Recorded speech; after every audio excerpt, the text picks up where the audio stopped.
Ah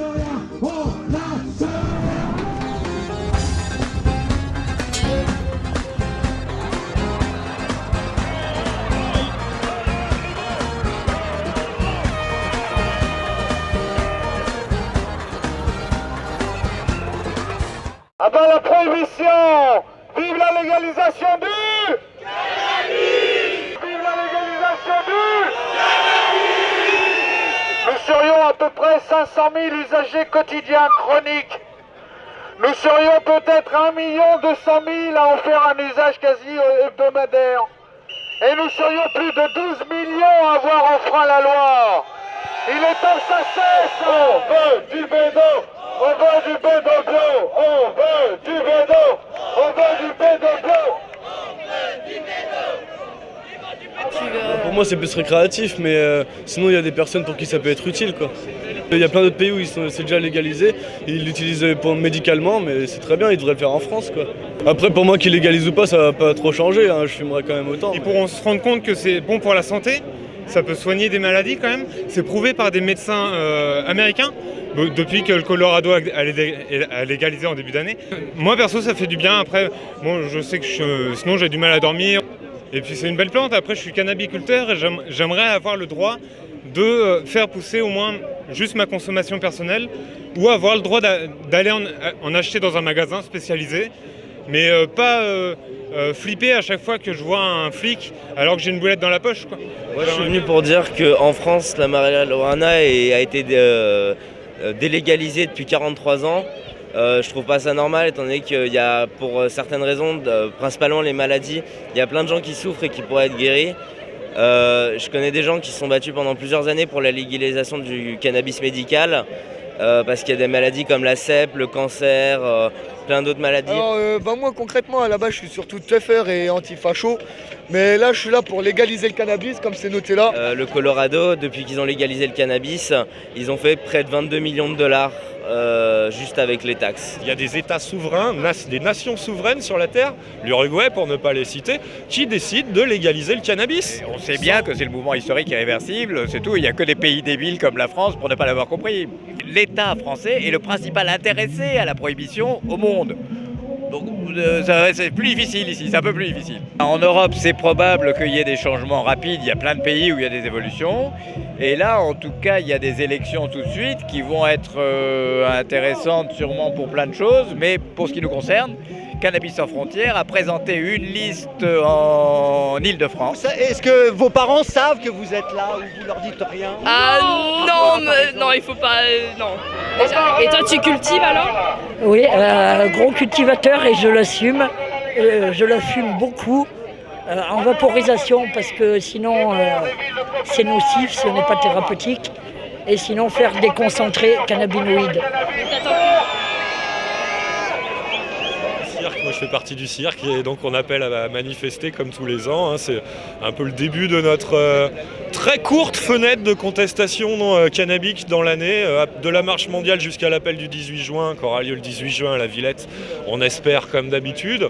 C'est la petite fenêtre où on arrive un tant soit peu à exprimer sur la place publique vraiment nos arguments contre la prohibition du cannabis. Donc là, les gens sont un peu chauds parce qu'ils ont envie de montrer qu'ils existent, qu'ils sont responsables et que c'est des gens à part entière avec les mêmes droits et les mêmes devoirs que tout le monde et que c'est pas parce qu'ils ont choisi le pétard plutôt que la bouteille qu'ils doivent être critiqués, stigmatisés, marginalisés, pourchassés, persécutés par la République française. Qu'est-ce que vous pensez des jeunes qui demandent à dépénaliser le cannabis? Oui, vous pensez quoi Je n'ai jamais utilisé, mais je pense qu'il n'est pas plus dangereux que l'alcool.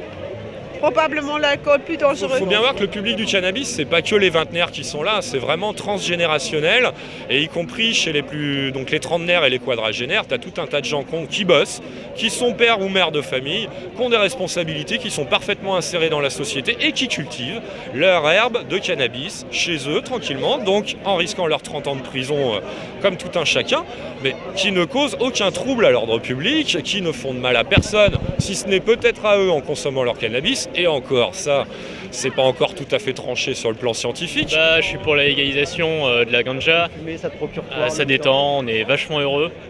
essayer d'oublier, s'éclater aussi. Enfin, Fuir une réalité quand on dit... Ouais, un peu en fait. Mais c'est pas la fuir au point du mal-être, c'est juste s'évader, un peu comme partir en vacances, on va voir ailleurs, on fait un tour et puis on regarde et on revient éventuellement après. On est dans un bon état d'esprit quand on le fait et ça amplifie l'état et du coup on part. Ça arrive de prendre des crises de parano pour des conneries.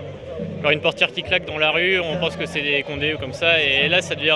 Enfin, ça m'est déjà arrivé de rester coincé comme ça dehors. Et je me sentais mal, ça vraiment un gros flip quoi. Après ce que je fais, je bédave pas tout le temps, souvent, donc, enfin pas tous les jours. Et du coup en espaçant, pareil entre les deux, de faire regarder où est-ce que j'en suis dans ma conso, enfin si ça va bien, et puis dès qu'il y a un petit truc qui va mal, on ralentit et puis on attend un peu et on repart après. C'est comme pour l'alcool par exemple, on dit que c'est interdit au volant. Il y en a certains, ils veulent pas, ils font la sourde oreille, ils continuent, et ça fait des accidents. Là c'est pareil, il faut se contrôler. Pour oublier les galères. C'est ça. Pour se sentir bien, se sentir libre. Ah, c'est bon, enfin, je sais pas, ça fait planer, ça fait délirer, on rigole avec nos potes, enfin voilà, je sais pas, y a pas... Bah parce que tout simplement ça nous met bien, on est après avec nos potes et on est posé tranquille. On est ensemble, on est tous entre potes. On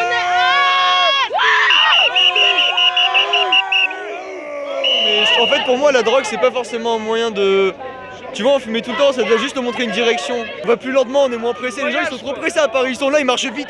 Ils sont comme ça, ils marchent vite, je sais pas pourquoi. La fumette pour moi c'est quelque chose qui réunit les gens. Franchement, lui il fume, moi je fume, on va fumer un jour ensemble, on va rigoler. Moi je fume, je m'amuse, mais pourtant je travaille et j'ai une vie très bien. C'est vrai que ça détruit la vie de certains, mais c'est pas le cas de tout le monde. Ça procure un sentiment de détente, on est posé. Mais ça change rien. Et pourquoi toi, c'est pas parce que la vie est dure, c'est parce qu'on doit tout essayer dans la vie. Forcément la vie a toujours des étapes où on essaye des choses. C'est une expérience qui permet de se forger au fur et à mesure dans la vie. Pourquoi je fume? Bah écoutez, procure quoi? C'est un moyen de se retrouver, c'est se détendre, tu vois, c'est convivial. Comparé à toutes les autres drogues, le cannabis il permet de rester conscient et de monter tranquillement. C'est tout. S'il y a quelqu'un qui a envie de taper des drogues dures, il le fait parce qu'il en a envie. À partir du moment où le cannabis est considéré comme une drogue douce, et cette drogue douce là, ça n'incite aucunement à aller dans les autres drogues. C'est pas la même, parce que l'héroïne ça peut te rendre accro parce que les effets sont pas la même. Personnellement je connais. Et l'héroïne, c'est pas du tout la même que le pilon, c'est pas la même. Faut vraiment arrêter d'engorger les prisons et la justice avec des conneries de boulettes dans les poches, ça fait chier quoi. On voit les mafias que ça engraisse derrière, rien que ça. Moi je suis père de 2 ados, ça me gonfle quoi. Tout le monde fume, ça va quoi, faut arrêter d'être hypocrite à ce point. Les politiques le savent et c'est ça qui met en révolte. Moi j'en peux plus, j'ai jamais milité, j'ai voyagé, j'ai tourné autour du monde, j'étais pas en France. Je milite maintenant parce que je suis en France, mais j'en ai marre de voir ça, j'en ai marre, mais marre. Comment voulez-vous que les jeunes puissent être tranquilles puisque c'est interdit d'acheter ce produit? Ils l'essayent dans l'illégalité. S'ils l'essayent en toute connaissance de cause, avec des adultes responsables, aucun problème. Rappelons que c'est un médicament aussi, que c'est une plante ancestrale. J'ai été alcoolique, j'ai arrêté de boire il y a 2 ans et demi. Je peux vous dire que c'est un autre problème que d'arrêter l'alcool que le cannabis. Aucune comparaison. Mais j'ai arrêté l'alcool, pourquoi pas arrêter le cannabis? Mais sans souci, je n'ai aucune accoutumance, aucune. C'est pas représentatif du nombre en France, même à Paris. C'est loin d'être représentatif des jeunes. Pourquoi? Parce que va y avoir des photographes partout et des flics partout qui vont les prendre en photo et c'est interdit. Alors c'est vraiment dommage. Quand on regarde, les États-Unis, on commence à légaliser un peu partout, à dépénaliser. Alors la France va suivre. Quand on regarde que la Hollande a fermé plein de prisons tellement ils ont peu de crimes et que là-bas le cannabis est légalisé, ça s'ensuit. Donc ça va suivre un jour. Si c'est pas aujourd'hui, ce sera demain. Bon, moi j'ai que 20 ans. Peut-être je ne connaîtrai pas ça, mais je suis sûr dans des générations lointaines, ça arrivera, le cannabis sera légal. C'est sur le THC, la bœuf, elle est pas nocive. Que c'est le shit en fait, les gens qui nous le vendent. Tout ça pour se faire de l'argent, ils vont nous vendre des trucs avec du henné, des conneries dedans. Et du coup, c'est ça qui va nous rendre mal. C'est super, il n'y a que des mômes, il y a plein de mômes, c'est formidable. La relève est assurée. Le cannabis, tout est bon, il n'y a rien à acheter. Uruguay!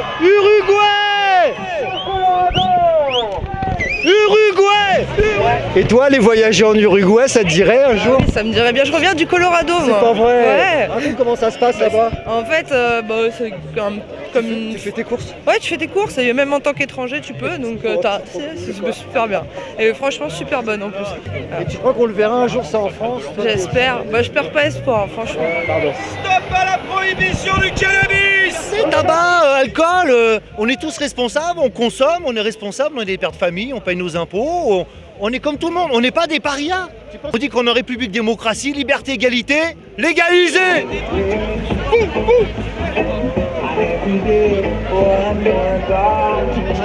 Je sais qu'il vaut mieux planter ce qu'on consomme. Pousse tout seul, c'est pas difficile, c'est à la portée de tout le monde, c'est un plaisir, c'est joli.